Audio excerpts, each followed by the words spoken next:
Hello, the second moment I'm going to share with you really builds on that first one that I talked about earlier of how can you take an idea, even just a fledgling one, and turn it into success. It's very much an individual journey.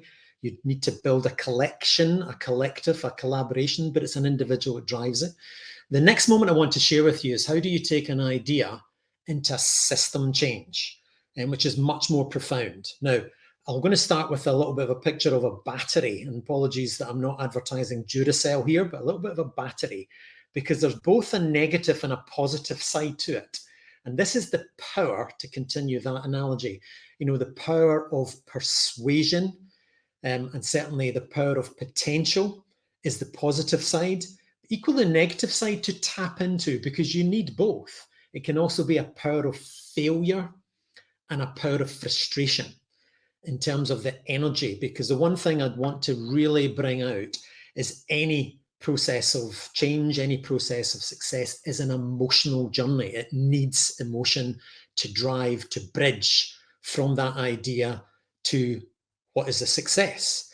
And as I shared in the first moment, I really do passionately believe with COVID, as we come out of COVID, it can and hopefully will be a catalyst to change our definition of success. I do think it'll always be individually initiated, but it really now needs to be about a collective gain.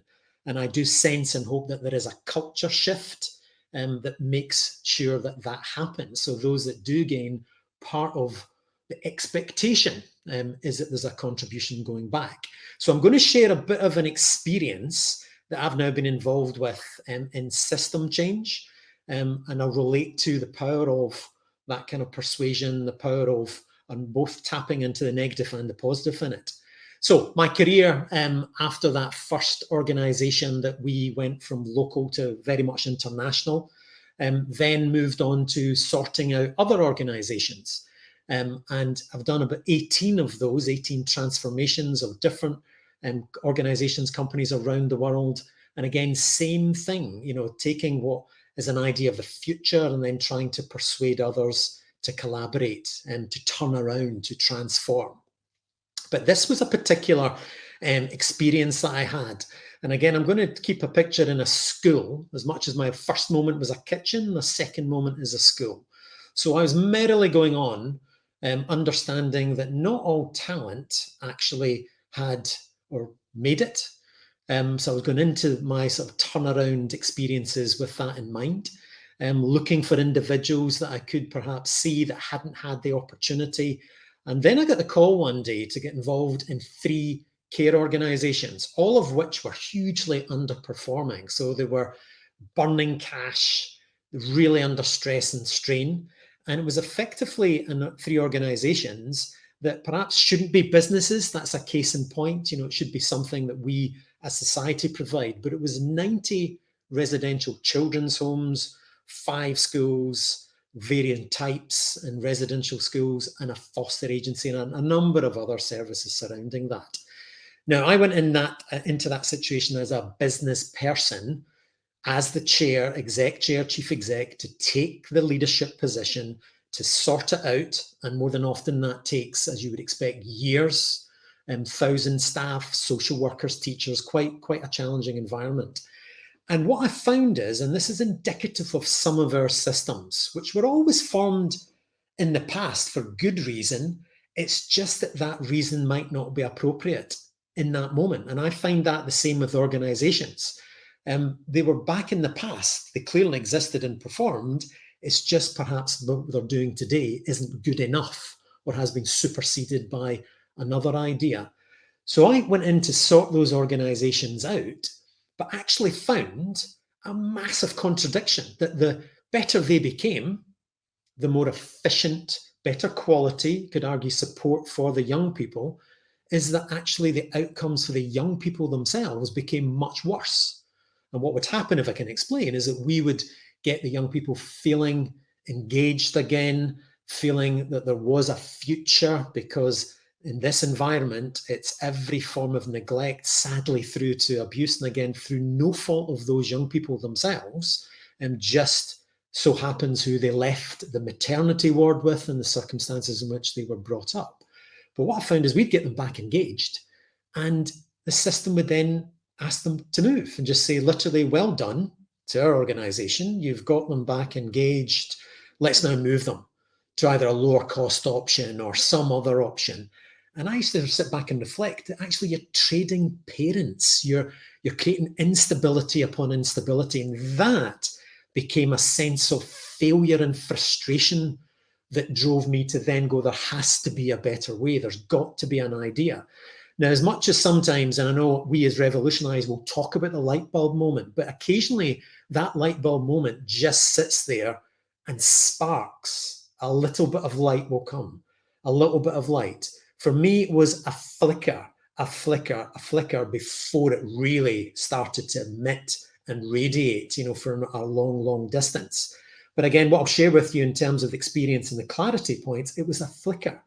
That flicker for me came from my battery of, I am really in the middle of a failure here of a system, an organization that's perceived to be succeeding and in some ways embarrassingly got accolades for how it was performing. I got accolades for how it was performing, which was even more embarrassing. But the failure and the frustration drove that point. There's got to be a better way. The better way in this situation was obvious. It was, for me at least, it was obvious that it had to be about education because we couldn't fix society. It was way outside of my control. We couldn't fix communities. We couldn't fix addictions, the family setting that those young people were living in. But what we could do is help them get a better education outcome, which would lead to a better job choice, which therefore would lead to better life chances. And really that equation for me, the penny dropped and became a spark to fit this light bulb to say, actually, not every talent realizes its potential, but not every talent even gets an opportunity to realize it. And that's the one thing I would say is now a new insight for me, both in this situation, so the third sector charity, but also I've taken it back into the corporate situation and looked at teams in different ways, because sometimes that talent might not be vocal, it might not be expressive, it might not be able to communicate, but the talent is absolutely there. And again, our task, your task, is to find it, help it, grow it, and give that person the opportunity. And I can certainly speak now on behalf of the young people that we support. So the organization I set up, MCR Pathways, supports 3,500 young people each week at the moment, funded for 15,000 in the next few years, and we're expanding across the country to hopefully get to 50,000. So what I can speak for is all those individuals and a system and a society that sadly does not give them the opportunity at all in any shape and form, and they suffer the disadvantage through no fault of their own. So that frustration really drove me to come up. How can we get better education outcomes? So again, I had a spark, had an idea. Let's go into mainstream schools. Let's see and support them individually as best we can. And again, my absolute light bulb moment was in a school setting, having worked in one school in the East End of Glasgow, having been rejected everywhere else, which is another key thing, and I'm sure we all share this, those of us that come up with ideas that really align to the Revolutionize thinking, strategy, commitment, ethos, you're going to get told it won't succeed. You're going to get told no. I still work in the ratio, if I can share this privately. Clearly, it's in amongst a group of like-minded individuals. I still, to this day, get 9 rejections to every acceptance of an idea, of an initiative, of whatever I could and should do. And I think that's a good ratio. I've heard of others that get 99 rejections to every acceptance. So again, it's just the nature of what we are trying to do and to break through. So that, for me, was mainstream education, the moment in the classroom. And I'll give you her name. Her name was Nicole, and she has really helped design everything that MCR Pathways does with a number of other individual young people. Because I'm thinking education, education, education, and managed to get her. And she was a young person at age 15, was in a family setting, really deprived area, but there was some gang issues and some deaths, unfortunately, associated with that that led her to just feel really disengaged, quite traumatized by it all. And she ended up in a room for a year. And that literally was a huge degree of disengagement. But we were working in the school that she was meant to be attending, and got in contact with her and tried to get her re-engaged and tried to get her back in to think about things. And she did. A little bit of a spark. It took, I don't know how many times of asking, by really qualified and brilliantly empathetic members of our team and staff. But she did come back. We did get her engaged. I sat in the classroom with her and other young people to talk about the programs that MCR had on, and for her to tell me and give me the feedback, which is another key point for me in any process of bridging an idea to a success or a system change. It's detailed incremental steps. So if we go back to that worker bees that we talked about, there's lots of activities that need to happen. You're on the bridge and you need to keep rotating between the idea and the reality, and persuading people. But what she told me in that moment was really profound, because it was nothing of what I thought. It wasn't about education. That bored her, not interested. The single thing that made the difference to her was the person that cared. It was the relationship. She pointed to her, she named her, and she said, simply because she cared, she trusted me, she believed in me. And the emotional connection then for me was the spark that absolutely lit up the room. And I can still almost feel, here's the back of my neck going back to that particular moment. So in terms of the power of relationships and the power of confidence in a young person can be translated then into what I thought, we are going to change the system here. Now, here's the good news and the bad news is we had some fantastic stories like Nicole. I can even share the last young person I supported as her mentor has gone from living in a homeless unit for a year because it was the most stable place for her to be, to actually now medical school. And again, you can think of that journey as phenomenal when you actually ask her what made the difference. Was it all the skills and techniques I had? Absolutely not. Zero. It was a single fact that I kept turning up and could listen to her and be an outlet for some of her frustration. So the power of relationships, I thought these stories, when we started to combine them with stats, I thought that must be the bridge towards system change. And it isn't. It wasn't, because we could show both. These are phenomenal statistics manifesting itself into attainment. And even I'll give you progression to university, college, and employment. As a contrast, our first school was 31% of young people in the care system or on the edges of it were progressing to university, college, or employment from school. When we finished, it was 75. And our 3-year average across a city is 81.6%. And whereas national averages are anything between 50, 55, possibly 60 if you're lucky. So again, massive difference. You'd think that would change the system, but it doesn't. It then leads to the second part that I found, and again, key bit of clarity, key bit for you to carry forward. You might have the stats and might have the stories, but actually it's showing the benefits to all parties, because for me, the goal was always system change. There's no point in supporting those young people. The next generation comes through the same process. It's just madness, first sign of madness, if you do the same thing and expect a different result. So by system change, we had to then look at who are all the players here? Who are all the people we need to build relationships with? Education systems, social work systems, other systems, schools themselves, looking at what is the benefit to them. And ultimately, I found that was a really important span of the bridge. But could you go to the next level? Is that enough to change the system? And we didn't get any funding at that point to go much further.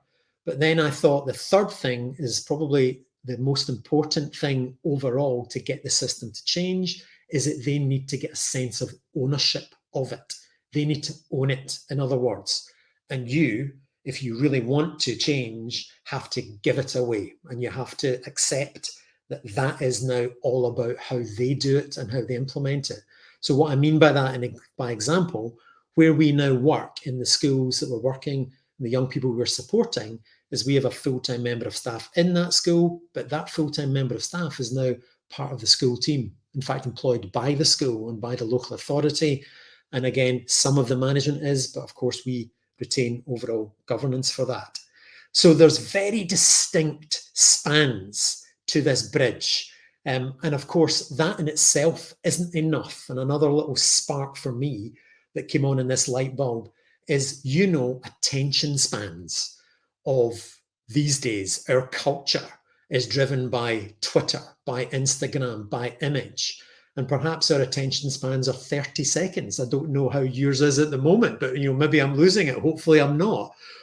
But that kind of, I'm bored already, I need to move on, is actually getting reflected more in our culture and in our systems and in the fashion of new ideas. Whereas we all know, I certainly know from the transformations I've been involved with, that you need the MCR values, you need the motivation, you need the commitment to see it through, you absolutely need the resilience. When stuff goes wrong, as it does and as it will in every situation you face. When stuff goes wrong, everybody bails. People just bail out. They want the fashion of a new idea whilst it's fledgling and whilst it's being implemented. They don't want the pain and grief and the hard work of having to see it through. And equally, as I said, the resilience when it goes wrong. So that ability to build relationships and to keep using the MCR chemistry of change, is what will underpin that kind of system change. So I guess headline today, to remember from certainly the moments I've shared today of, that kitchen of tiny little fledgling organization that could then become international, was really all about the worker bees, the incremental steps, the power of imagination, connected with always asking the question, why not? Why not? Why not? Because everyone will tell you why not, or there's the reason why you can't, but just say, why not? Why is it not possible? Why can't I do this? Keep those two together.